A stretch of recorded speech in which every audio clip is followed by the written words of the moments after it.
हम पहुंच चुके हैं बैसरन घाटी में। पहलगाम से थोड़ी ही आगे चारों तरफ बर्फ से आच्छादित हिमालय की पर्वत श्रृंखला और देवनार के जंगलों के बीच से निकलती यह है बैसरन घाटी का वे। और ये ऊपर से छल छल करता हुआ झरना बह रहा है नीचे जो नदी में मिलता है। यहाँ पर इतनी खूबसूरत जगह पर जब इसी रोड से 22 तारीख को जो टूरिस्ट बैसरन घाटी की तरफ गए थे वो इसी कच्चे रूट से गए थे, क्योंकि आगे जाने के लिए सड़क नहीं है। और इसी रूट से जाते हुए उन्होंने ये नहीं सोचा था कि वहाँ पर एक टूरिस्ट डेस्टिनेशन पर इतना बड़ा हादसा होने वाला है।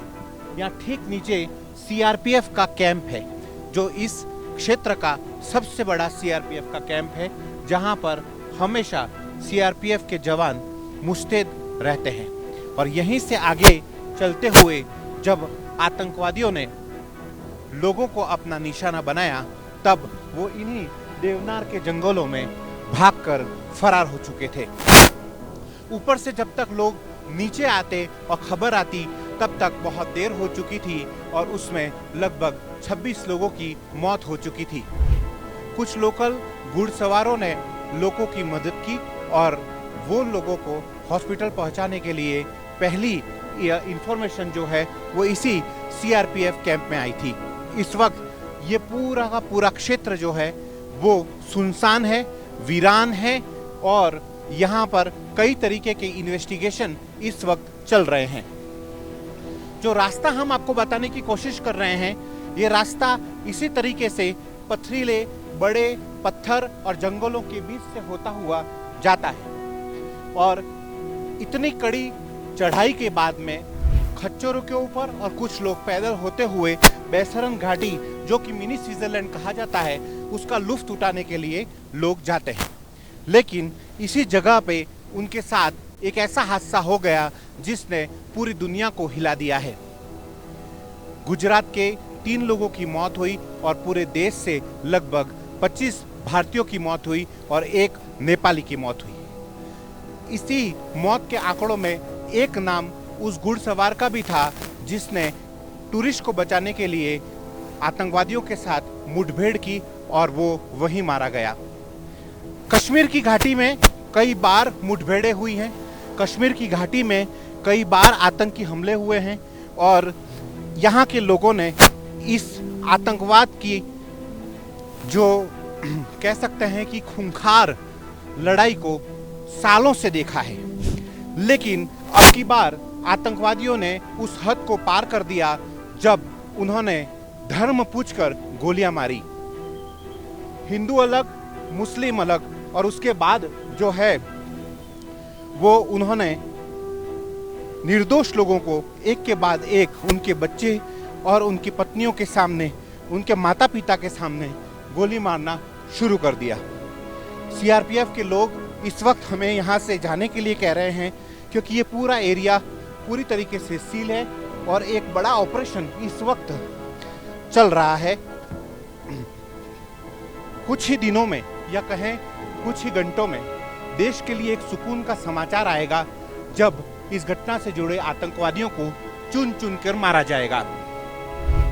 जम्मू कश्मीर की पुलिस, इंटेलिजेंस, मिलिट्री और सीआरपीएफ सभी लोग एक साथ इस वक्त एक बहुत बड़े सर्च ऑपरेशन को अंजाम दे रहे हैं। और उस सर्च ऑपरेशन से बैसरन घाटी के उन निर्मम हत्याराओं को, उन क्रूर दानवों को, उन राक्षसों को जहन्नुम पहुंचाने की तैयारी में जुटे हुए हैं। इस बात में कोई दौर राय नहीं कि बैसरन घाटी में बिना लोकल सपोर्ट के वो इतना बड़ा हादसा, इतना बड़े कांड को अंजाम नहीं दे सकते थे। और उसी लोकल सपोर्ट को घेरने के लिए इस वक्त कश्मीर के 3 बड़े जिलों में सबसे बड़ा ऑपरेशन चल रहा है। शोपिया, अनंतनाग और पुलवामा जिलों में बहुत बड़े ऑपरेशन कर रहे हैं। लगभग 18 से ज़्यादा आतंकवादियों को उन्होंने घेरा हुआ है और अलग अलग जगहों पर उनके जो घर हैं उनको नेस्तनाबूद किया जा रहा है, बम डाल के उड़ाया जा रहा है और जो बाकी लोगों के घर हैं उन पर बुलडोज़र चलाया जा रहा है।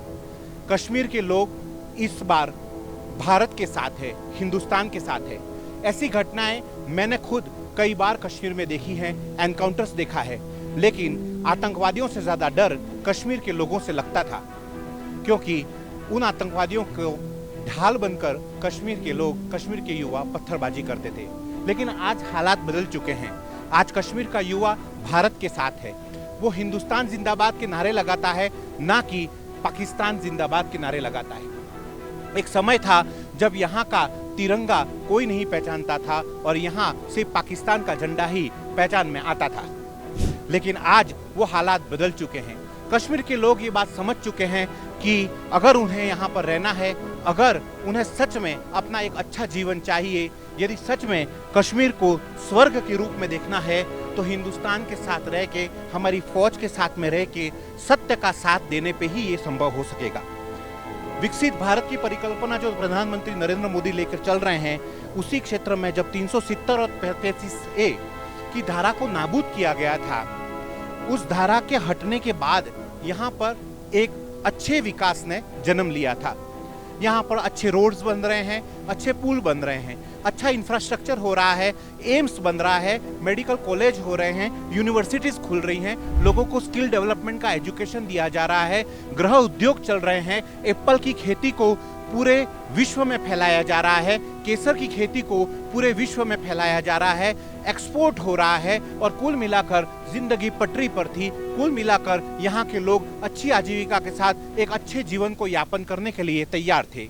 यहाँ की इकोनॉमी यानी कि टूरिस्ट बेस्ड इकोनॉमी कश्मीर की मानी गई है, क्योंकि जब जब अमरनाथ की यात्रा आती है, हिंदुओं का त्यौहार है, हिंदुओं के भगवान हैं, भगवान भोलेनाथ का वो पवित्र धाम है, लेकिन न हिंदू न मुसलमान उसे एक सबसे बड़े रोजगार के रूप में कश्मीर के लोग देखते थे। लेकिन आज इस हादसे के बाद कश्मीर की सूरत बदल चुकी है। इस हादसे के बाद अब ये कश्मीर का पहलगाम वीरान दिख रहा है। इस कश्मीर की सड़कें खाली दिख रही हैं और युवा खाली बैठे हैं।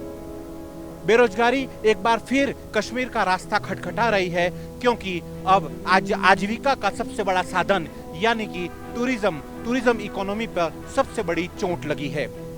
यहाँ के होटल 95% तक खाली पड़े हैं और यहाँ के रिसोर्ट में अब कोई नहीं। यहाँ के टैक्सी वाले भी कहीं ना कहीं परेशान हैं और वो इस आस में बैठे हैं कि कहीं कोई टूरिस्ट आ जाए और हम उसे कश्मीर घुमाने ले जाएं।